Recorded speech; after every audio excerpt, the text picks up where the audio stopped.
Hello, welcome to Unicorn Princess Tarot. So, ito yung reading natin for collectives. Collective love reading. Wala tayong specific zodiac sign. Ang importante yung reading. Kung makarelate ka, makaresonate ka, maaaring ang reading na ito ay para sa'yo.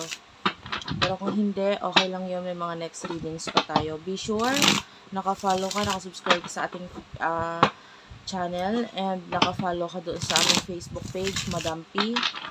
Ayan, Madam Space P. TikTok shop namin or yung aming pinaka-TikTok search mo na lang Unipri, UNIPRI. Diyan ka rin pwedeng mag-avail ng mga products na available sa amin. So again, this is collective. Kung may mga babanggitin ako zodiac sign, energies lang yon at hindi pinaka-zodiac sign mo or ng person mo. Ang importante yung reading. Pwede magkapalit-palit ang roles depende sa nangyayari sa'yo. Simulan na natin. Main energy mo. Yan, you do have here the Chariot and the Four of Cups. Okay.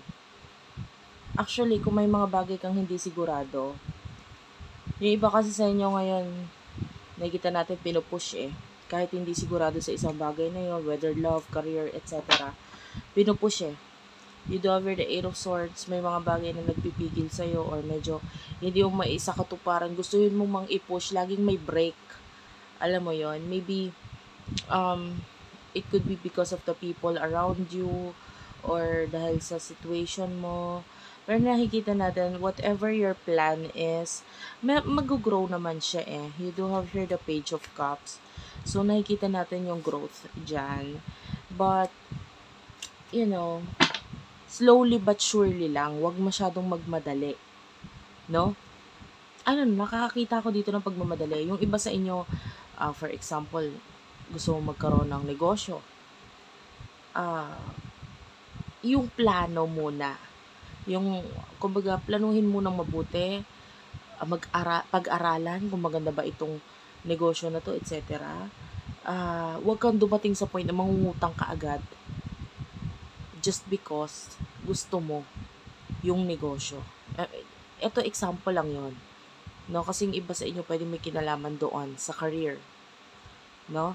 Gusto mong gawin yung isang bagay, kesyo magre-risk ka na agad na hindi mo pa kumbaga sa school, gusto mo agad mag-college, hindi ka pa nga nakakapag-kinder, hindi ka pa nga nakakapag-grade 2. Excited ka naman masyado. 'Di ba? Alam mo 'yon. Parang step by step process tayo, no? And there's a lot of offers or marami ka nakikita magagandang bagay ngayon. Pero sabi ko nga, kung hindi ka sigurado, wag masyado magmadali. But, if you are doing this for fun, nakakita tayo ng energy ng ganon. Kasi, gusto mo masaya ka dito sa ginagawa mo, edi enjoyin mo lang. Okay? Wag yung to the point na kumbaga kung ikaw ay gagastos, yun ay gagastusin mo kasi nag-i-enjoy ka sa ginagawa mo. Or, nagkakaroon ka ng development. Parang unti-unti nagkakaroon ka ng pag-aaral sa kung ano yung kinalalabasan ng itong process na ginagawa mo. May natututunan ka. Okay, kung gagastos ka sa isang bagay, isipin mo may natututunan ka. Okay? Alam mo, ako, bata pa lang ako, negosyante na talaga kasi ako So ito, sinishare ko yung experience ko kasi yung iba, pwedeng makakuha ng aral doon. Well, ever since, nung bata ako, interesado na talaga ako sa business. And, pag magnenegosyo, pag may gagastusin ako dun sa negosyo, iniisip ko ito as like parang tuition. 'Di ba? Yun yung thinking ko. Ewan ko kung bakit. No? Yung parang, then ngayon, na-realize ko na, gano'n naman talaga. Kasi gagastos ka, na may natututunan ka dun sa gagastusin mo. And iniisip ko, yung for example, ako ay magnenegosyo, maggagastos ako, yung binabayad ko is for hindi dahil gusto ko kumita or magdoble agad yon. Ang nasa isip ko is because may matututunan ako dito sa ginagawa kong to. Diba? So parang um, wala akong lugi. Kasi bakit? May knowledge ako eh. Kumbaga may nakuha ako out of this eh, which is lesson. So ganon. And yun yung gusto kong makuha mo dito sa kung ano man yung inire-risk mo, no? Huwag mong isipin na maglalabas ka ng money, pero iisipin mo is dodoble agad or gusto mo kumita agad. May stress ka kung ganun yung thinking mo. Just enjoy, have fun. So yun yung nakikita natin dito. You do have here the Two of Swords. Ayan. May kita mo yun yung babae nakapiring, no? And alam niya sa sarili niya na kumbaga naaamoy niya yung food in front of her. So the way I see this, although alam mo na kung ano yung may idea ka na sa kahihinatnan, of course, think positive. At saka huwag ka magmadali, no? Huwag ka magmadali. I-lie low mo yung sarili mo na, pero yun nga, huwag yun to the point na nai-stress ka, ini-stress mo sarili mo, ganito ganyan. Simula pa lang ng reading, puro advice na sa'yo. You do have here the Eight of Pentacles, and you do have here the Eight of Swords. Yung person mo, very workaholic. Mukha siyang pera. Direct to the point, no? Mukha siyang pera. Gusto niya work, focus sa work. Kahit hindi siya masaya sa trabaho niya, gagawin niya yun kasi may pera doon eh. Eight of Swords is here. Now your person is stuck with regards sa career. Kahit hindi niya gusto yung career niya. Meron siya mga pinalano in the past na pwede may kinalaman sa'yo, and then growth between the two of you. Kaya lang with the Hermit, nakita natin medyo natakot siya na mag-take ng risk, or nandun siya na lumagay siya sa comfort zone niya. Okay? Now this person miss you. Nami-miss ka niya. Nami-miss niya yung pagtutulungan ninyong dalawa, yung pag-create ninyo ng plano, etc. This person is thinking about the future. Tapos naiisip niya, parang walang saysay yung mga pinagagawa niya ngayon. Kasi wala ka eh. I feel like there's this, naririnig ko yung word na disband. So, bakit disband? Yung iba naman kasi sa inyo pwedeng walang relationship, meron lang partnership, gano'n. Pwedeng usapang pera lang kasi mukhang pera nga tong person mo. Pero parang ma-disband kayo. Alam mo, meron kayong team or meron kayong partnership tapos biglang na-disband, nawala. So ngayon, nandito siya sa career na hindi naman siya happy dun sa career niya, sa pinagagawa niya sa buhay. So, ano yung emotions niyo sa isa't isa? Sana makuha mo yung energy. Makuha ko yung energy mo, ha? Pagpasensya mo na nga pala kung hindi mo masyadong magustuhan yung way ko na pagsasalita or what. So, unfortunately, hindi talaga ako okay ngayon. Medyo masama yung pakiramdam ko. Pero, itutuloy ko yung reading. Hindi rin kasi ako makatulog. So, okay. Meron tayong angel number 888. 38 yung nagpakita. Emotion ng person na to, 3 of... ikaw pala muna. The right side is you.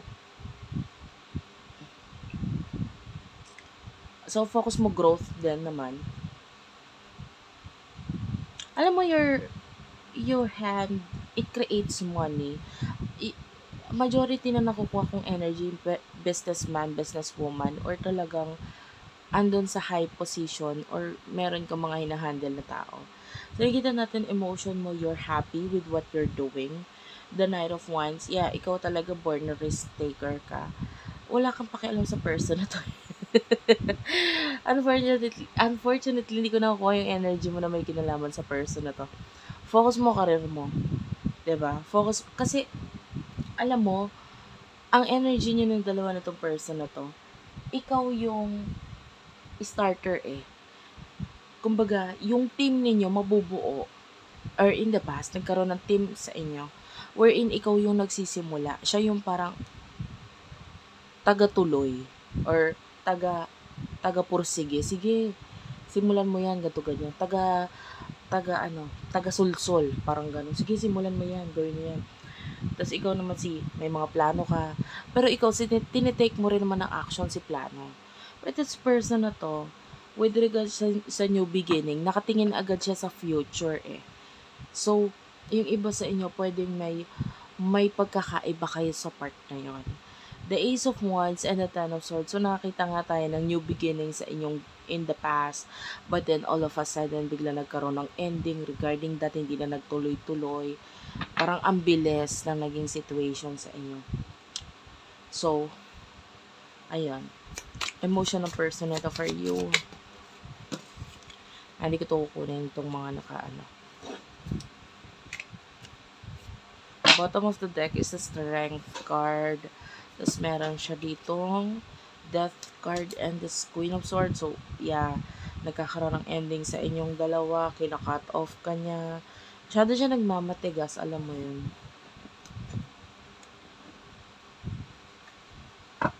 Bakit?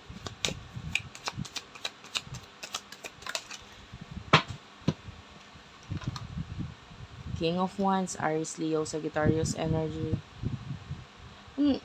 Hindi ko nagugustuhan yung energy niya kasi ano lang siya dreamer. Alam mo yun, I don't find this person na parang realistic yung mga dream niya. Hindi. Nakikita natin mga illusion. Gusto niya yung ganito, ganyan. May enough reason siya kung bakit kailangan niyang gawin to, gawin yan. Pero kulang siya sa gawa doon. So, kailangan ka pa rin niya eh. Diba? Kailangan ka pa rin niya. And the problem with this person, mataas ang ego niya. Feeling niya, or sa connection ninyo, gusto niya, ikaw yung maunang gumawa ng movement. Alam mo yun? Ikaw yung unang mga ilangan, etc. And the Knight of Cups, and then nakakita tayo ng offer mula dito sa person na to just in case gagawin mo yun. Pero with the Nine of Cups, wala ka naman kasing pakialam. Alam mo yun, yung parang, I am waiting for the right time. If it is for me, it is for me. Pag hindi, hindi. Ayan o, Nine of Cups. Ang energy dito is like, just in case sa connection mo with this person, kung hindi para sa akin, hindi para sa akin. Hindi ko para ipilit. Diba? That's your energy eh. Parang itong person na to, kung nawala man yung partnership or na-disband man kayo, na dun yung parang, okay, siguro hindi para sa akin. Siguro hindi para sa akin ngayon. And I can wait sa future. Might be. Ganon. Pero hindi para i-push mo yung connection with this person.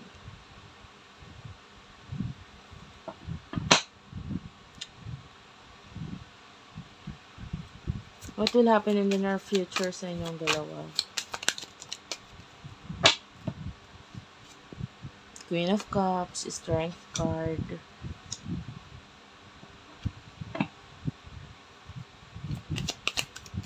Pero may narinig akong inuubo. This could be a reading. Page of Cups, yeah. The Devil. Bottom of the deck is the Tower. Ace of Cups. Nakakita tayo ng love dito. Pero nakakita rin tayo ng ending. So there's love. Pero Queen of Cups and the Strength card.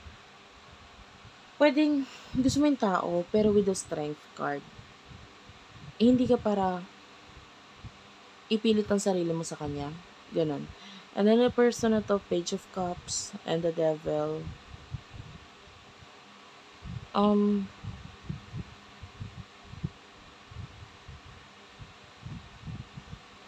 I feel like romantically, nandun yung fantasize niya sa'yo or pinag-fantasize ka niya or pinagpapantasyan, iniisip ka niya sexually and what.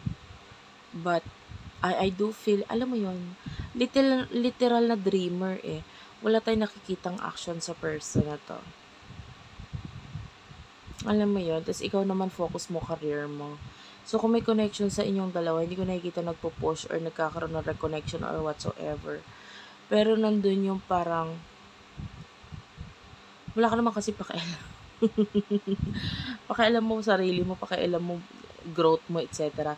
Tapos itong person na to, kina-cut off ka niya, pero in deep inside, nandun yung gusto ka naman talaga niya. But, some of you, because there's this bawal na energy, napipilitan siyang i-cut off ka kasi bawal. Ganon. Pero, yeah, I can see an ending. The love is there mula sa taong to. Pero, the problem is, hanggang kailan siya maghihintay sa startup mo? Kasi ikaw yung hinihintay niya magsimula eh. Diba? Diba? Ang tanong is hanggang kailan? Kung gusto niya, di siya naman magsimula. Diba? Hindi naman pwedeng laging ikaw ang magsisimula ng action or what, mag-take ng, mag-initiate ng connection na to. Hindi laging ganun. Alam mo, sa totoo lang, ko siya yung makakausap ko dito, sabihin ko talaga, ano ka ba talaga? Kung gusto mo ikaw naman, hindi pwedeng laging. Kasi 'di ba, ikaw lagi yung inaasahan niya gumawa ng movement. Ayun. And then I can see losses sa person na to, losses. Daming nawawala sa kanya. Kasi hangga't hindi nasisimulan yung mga bagay na maganda sana no, kung sisimulan yung mga plano regarding sa money, etc. sa inyong dalawa. Maganda yung partnership, there's harmony, there's balance. Kaya nakikita natin, kulang siya sa tiwala sa sarili niya. Okay? So, ayun. So, that's it for now. Thank you for watching. I love you all and bye-bye.